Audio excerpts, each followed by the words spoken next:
Hey, Tim with Aquatic Edge. It's a beautiful, actually warm day here mid-December in Greensburg, Pennsylvania. Wanted to take this couple hours here to finish up a project I've been wanting to do for a while. I picked up this concrete fountain last year actually for free. The reason being is that the folks didn't like it because it never worked.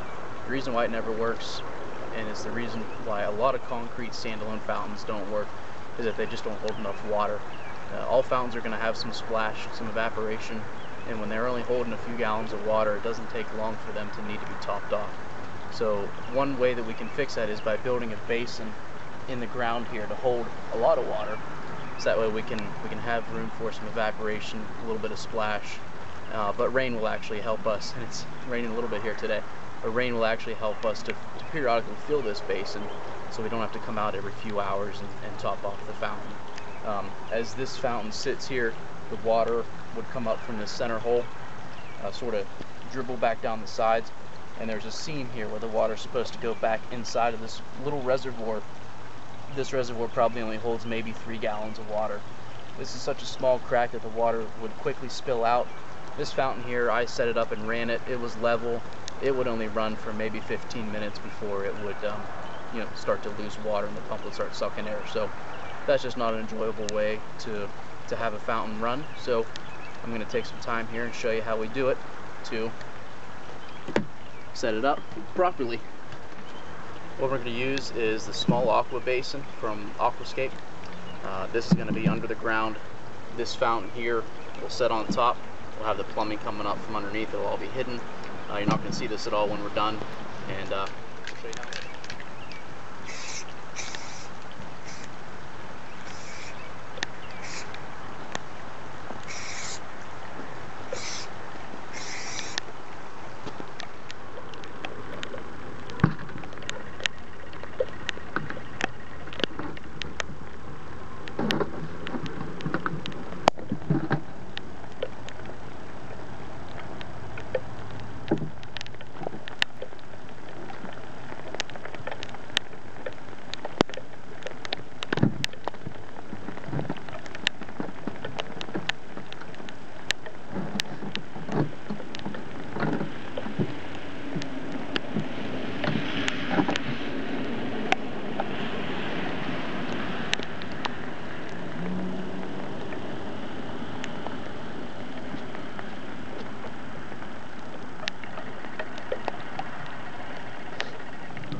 All we have to do is finish off around the edges, bring it all together, and be able to turn it on after we fill it up. Here you have it. Took about an hour and a half, maybe 2 hours from start to finish. We dug our hole, got our basin set in and leveled, packed in around the sides of it to hold it nice and tight and still while we were working on top of it. Ran my plumbing up through, got our concrete fountain sitting on top of the rigid poly base. Brought in some washed decorative gravel. Looks a lot nicer when it's wet. Found some sweet flag I had grown in the back I was going to use next year, but it still looks nice, so I figured I'd plant it around here to really make it pop. Found a piece of log, old piece of driftwood to throw in here for a nice little touch. Added a small little mini boulder there in front, and this is what you got. Now we have a wide basin that holds about 20-25 gallons of water. So any minimal splashing that will happen here, it's okay. It'll still get caught by the basin below it, as opposed to the water having to trickle through this tiny little crack here. You might be able to see the water, how some of it hits here, drops out, sort of splashes out. So without this basin, this concrete fountain is pretty much useless on its own. Another little trick, I'm just using the pump that came with this fountain. It's a small fountain pump.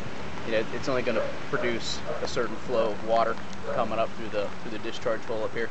If you want to take a little rock that's just a little bit larger than the diameter of the spout of the hole here, you can place this in here and get a little bit more of a dancing water effect, just for a little bit of an added touch. Nice little tip there. So I think that looks good there. This is it. Let me know if you have any questions in the comments. Thanks for watching.